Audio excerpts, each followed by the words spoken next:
नमो बुद्धाय. जय भीम. जय सावित्री. जय ज्योतिबा. आपल्या सर्वांना आज 3 जानेवारी माता सावित्रीबाई फुले यांच्या जयंतीनिमित्त हार्दिक मंगलकामना इथे व्यक्त करते. त्यांच्या चरणी त्रिवार वंदन करते. आपल्या सर्वांना माहीत आहे की माता सावित्री ही भारतातली पहिली शिक्षिका महिला कोणत्या कोणत्या परिस्थितीतून जाऊन आपल्याला तिने शिक्षणाची गंगा आज घरोघरी वाहत आहे.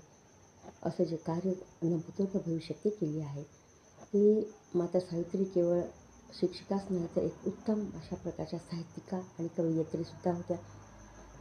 तर आपणही कधीतरी अडाणी होतो, अशिक्षित होतो, पण आपल्या ज्योतिबानं आपल्याला शिकवून एक ज्ञानाचा उजेड दाखवला, शिक्षणाचा प्रकाश दाखवला आणि म्हणून आपलं जीवन ज्या ज्योतिबानं उजळून टाकलं आणि दिशा दाखवली, ही कृतज्ञतेची